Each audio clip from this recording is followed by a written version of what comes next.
um empate contra duas grandes seleções. Como é que chega a confiança da seleção brasileira para disputar essa Copa América, Hendrick? Pô, cara, Hendrick, a gente quer sempre vencer, né? O Danilo tava falando na roda hoje que a gente precisa vencer, a gente precisa mostrar a cara do Brasil. O Vini também falou pra gente voltar a colocar o Brasil no topo de onde ele nunca deveria ter saído. E pra isso a gente precisa ganhar campeonatos, precisa ganhar jogos. E, cara, a gente não vai prometer que a gente vai ganhar todos os jogos, mas o que não vai faltar é raça, não vai faltar determinação, não vai faltar garra, não vai faltar nada. E, pô, pra mim também foi um fato bom dessa partida foi o Vini ter sido capitão, né? E a gente tá lutando contra tudo isso, e nossos brasileiros também, porque a gente sabe de tudo e a gente não vai parar de lutar um momento. Rapaziada, tá aí Hendrick falando depois de um empate heróico da seleção brasileira, que jogou contra uma boa seleção da Espanha, muito bem treinada, a seleção espanhola. Também jogou contra a arbitragem caseira, Santiago Bernabéu, sem o VAR, certo? Não houve o VAR no jogo e foram marcados aí 2 pênaltis inexistentes. Lamine Yamal joga demais. Realmente o melhor jogador da Espanha junto com o Dani Olmo, os dois que fizeram ele fez a jogada do primeiro gol da Espanha, sofreu o pênalti, né? O Lamine Yamal não foi pênalti, e João Gomes em cima dele. O Rodri bateu com grande categoria abrindo o placar para a Espanha. Depois a Espanha fez 2-0 em cima da equipe do Brasil, com o Dani Olmo fez um golaço. E nesses 2-0 é muito importante a gente ouvir realmente o que Hendrick falou aí sobre a seleção brasileira, sobre a raça, sobre a determinação, sobre a vontade, né? Falando sobre Vini Júnior com a faixa de capitão. Não foi bem o Vini Júnior no jogo de hoje, diferentemente do jogo contra a Inglaterra, onde ele tentou algumas jogadas, também foi regular, não foi tão bom contra a Inglaterra, mas hoje foi pior. Possivelmente por conta de tudo que aconteceu com ele chorou na coletiva, né? Um dia antes, no dia anterior a este jogo contra a Espanha. A expectativa realmente era muito grande, como seria o Vini Júnior, mas mais uma vez, quem roubou os holofotes, quem roubou a cena foi o Hendrick, rapaziada. Depois de 2-0 da Espanha, a Espanha jogou bem melhor do que o Brasil realmente. O Brasil tendo dificuldades para sair com a posse de bola do seu campo de defesa. Essa dificuldade eu falei no vídeo anterior, a dificuldade de sair tocando a bola no campo de defesa do Brasil. Quando a bola chegava em Paquetá colocava ritmo de jogo contra a Inglaterra. Já hoje contra a Espanha, uma marcação muito forte no meio de campo da Espanha. A Espanha tem o Rodri, que realmente é a primeira prateleira do futebol mundial, e todo mundo joga muito mais com ele ali no meio de campo. Então o Paquetá ficou um pouco encaixotado nessa marcação forte da Espanha. O Bruno Guimarães também não foi bem, e o João Gomes fez apenas uma partida regular. Mas o Bruno Guimarães voltou a ser aquele jogador da seleção brasileira de jogos anteriores, já que ele fez a melhor partida dele contra a Inglaterra.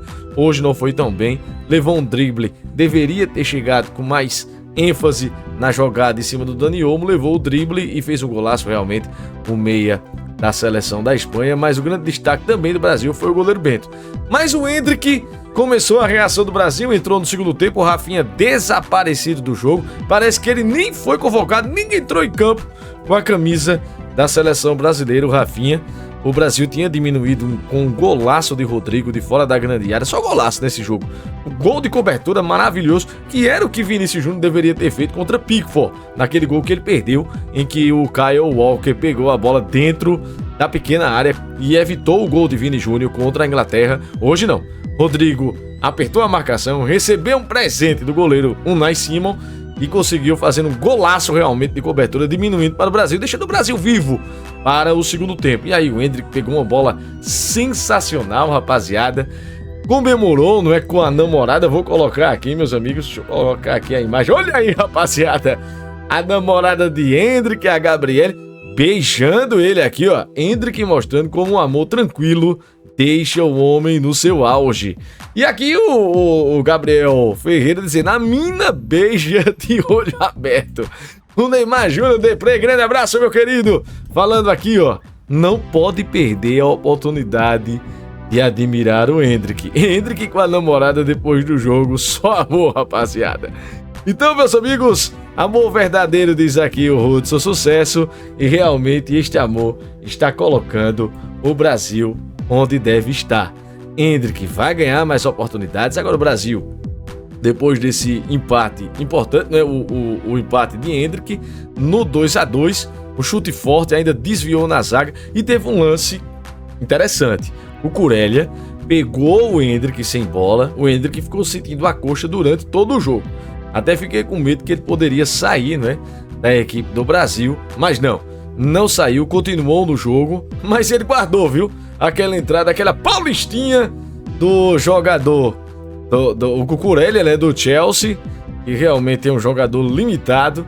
Pegou ele, meus amigos, por trás, e aí realmente o jogador Cucurella foi disputar uma bola com o Endrick.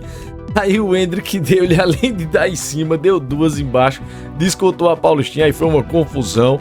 Ainda estava 2-2, o Endrick levou o cartão amarelo, mas descontou a jogada. Gostei da jogada em cima dele, foi muito boa realmente, mostrando que o garoto tem muita personalidade. Eu imagino a torcida do Real Madrid, ele fazendo gol no Santiago Bernabéu. O Rodrigo falou ao final do jogo, né, que já era para ele ir se acostumando com a torcida do Real Madrid.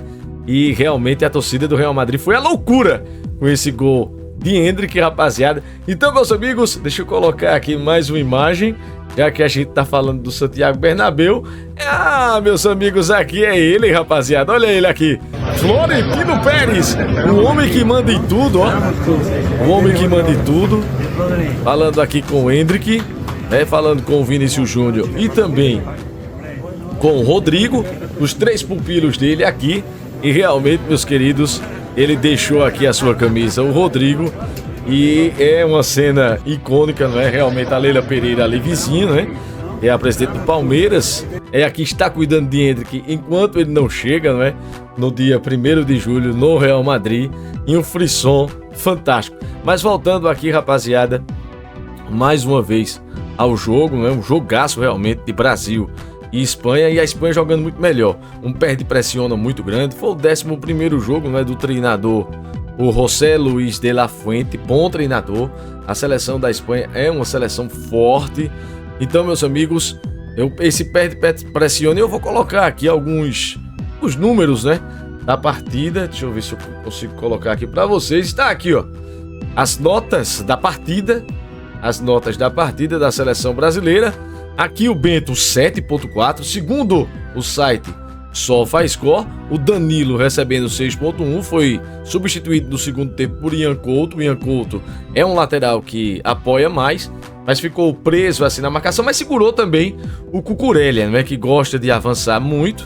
O Fabrício Bruno na zaga não foi tão bem quanto foi contra a seleção da Inglaterra. O Lucas Beraldo não foi tão bem nesse jogo, já achei ele melhor do que na Inglaterra. E o Wendel, mais uma vez, discreto, mas bem na situação defensiva. O Paquetá também não foi tão bem como na última partida. O Bruno Guimarães foi substituído, né, pelo André. E o João Gomes também. O João Gomes tirou uma nota baixa aqui por conta do pênalti. Não é que não foi pênalti, na minha opinião não foi pênalti de forma alguma. E aqui o trio de ataque, o Rafinha muito mal, ele recebeu uma nota maior do que o João Gomes. Só entendo disso por conta do pênalti que foi marcado, né? O João Gomes, ele ter recebido essa nota. Aqui ele foi substituído, o João Gomes, por Andréas Pereira. O Endrick entrou no lugar do Rafinha. O Douglas Luiz entrou no lugar do Vinícius Júnior aos 71 minutos. E o Galeno entrou no lugar do Rodrigo Galeno, que inclusive fez a jogada do Brasil. O Brasil ainda tinha levado o terceiro gol em um pênalti, mais um inexistente, em cima do Carvajal. O Carvajal levou uma entrada do jogador Beraldo e se jogou, parecia uma jaca mole realmente. Foi absolutamente nada do jogador da seleção brasileira do Beraldo em cima dele. Ele se jogou, o Rodri fez o segundo gol dele de pênalti, e aí o Brasil conseguiu o empate através de uma jogada no abafa, realmente foi na raça. O Brasil foi atrás do resultado para tentar o empate novamente, conseguiu com um pênalti cometido por Carvajal. Aí foi na frente do juiz, não tinha nem como ele ignorar, já que ele apitou tanto contra a gente, o árbitro português. Teve um árbitro português no jogo contra a Inglaterra e este árbitro português contra a gente dentro da Espanha, meus queridos. Então, o Lucas Paquetá bateu um pênalti com grande categoria, realmente fazendo aquela trotagem bonita. Deslocou o goleiro da Espanha, o bom goleiro Unai Simon, e marcou o terceiro gol, empatando para a seleção brasileira e salvando o Brasil desta derrota. Uma vitória e um empate, saldo muito positivo para Dorival Júnior, mas realmente ele vai ter que consertar este meio de campo do Brasil, porque este perde e pressiona do bom meio de campo da Espanha, com o Lamine Yamal sobrando na ponta direita, fazendo as principais jogadas da seleção espanhola. O Morata saindo muito, né, arrastando muito tanto o Beraldo quanto o Fabrício Bruno para fora da grande área, e a seleção espanhola tocando muita bola e o Brasil só olhando no meio de campo. Eu acho que realmente faltou um pouco de combate. Mas o Andréas Pereira entrou bem no segundo tempo, deu um bom ritmo no meio de campo, e o Douglas Luiz também. Então, quando entraram esses dois no meio de campo, o negócio também equilibrou mais para a seleção brasileira. E aí, meus amigos, o que é que vocês acharam de mais esse show de Endrick, esse resultado positivo, não é? Esse saldo positivo? O Brasil, que agora, antes da Copa América, vai disputar 2 amistosos, um contra o México, já com a seleção convocada para a Copa América, e também contra os anfitriões da Copa América, os Estados Unidos, e o Brasil estreia contra a Costa Rica, não é? Eu coloquei videozinho lá no nosso canal Boteco Ball e peço para vocês assistirem sobre a Copa América e todos os grupos. Rapaziada, não se esqueçam de se inscrever no nosso canal, solta a voz, ativa o botão vermelho.